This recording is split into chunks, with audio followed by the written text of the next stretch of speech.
Hi, it's Lynn Shuck with Healing and Balance. We're going to be looking at ways to improve flexibility in a forward fold, very specific to that.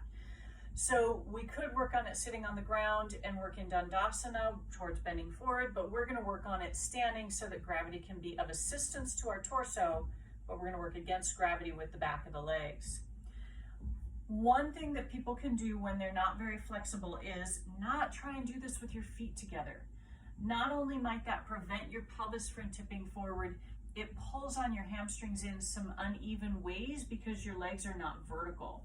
So if we get those feet pelvis width, the back of your leg, the three hamstrings, the way they separate and attach, are being pulled on more evenly. And so you're actually able to use more of the muscle. The other thing is we don't want to just shift the hips back and hang here. Not that this is a bad thing to do, but this isn't going to change that tightness if you're tight here. It feels like it, there's some stretch, but nothing's going to change. You're going to stand up, you're going to be just as tight. The next time you go over, you're going to be doing the same thing. And if you let your whole body hang from here, you can really start to pull on the sacrum, which could cause long-term issues like an SI injury. It's not great. It's really hard on your lower back. So we want these legs to be supporting us here instead of kind of hanging out off that lower back and hip.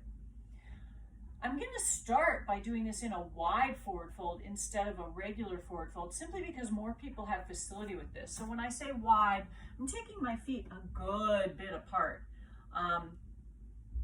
It's nice to think of an equilateral triangle and have your feet as wide apart as your legs are long, but somewhere around that. I'm not quite going that wide. Now, as I set up to the side, you'll see that it's really easy to take the hips back again and hang over here. I want you to bend the knees a little bit, which will feel like you can bend over further. So my knees are bent, my knees are lined up with my ankles, my shins are actually vertical. And I'm going to place my hands on the front of my shins and press my shins into my hands really hard. Nobody's going anywhere, but a bunch of muscles just woke up.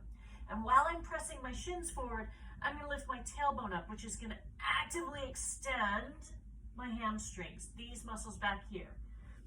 I'm pushing down with my heels, I'm lifting up with the hamstrings, so all of this is extending in two directions. I'm going to come all the way up. Now that's a much more active pose than hanging there. If you cannot reach your shins, which is usually where a tight person is, then you can take two yoga blocks. This is where yoga blocks come in. I'm holding them at the short end. I'm going to set up the same way in my wide stance, and I'm going to put the blocks there. And you can see I'm not even at 90 degrees, and I can bend my knees, press my shins into the block, and as I lift my hamstrings up, you can see my whole torso tipping forward. I'm going to find my heels again, press the shins forward, lift the tailbone up, heels, shins, tailbone, and then I'm going to come out of it. And I can really feel that I've used my hamstrings, but they feel looser after having used them instead of just pulled on and stretched passively. Now we can do the same thing in Uttanasana, a forward fold with the feet pelvis width. And again, we can use the blocks or use your hands. So instead of putting my hands on the floor or on a block resting on the floor, I'm going to use the blocks. Line my shins up vertically, so knees over ankles. The blocks are down on the lower part of the shin, closer to my ankle. I'm pressing my shins and the blocks into each other. And again, I'm going to lift my hamstrings up. Now, this is usually harder for people than the wide one is. My legs may not get straight today.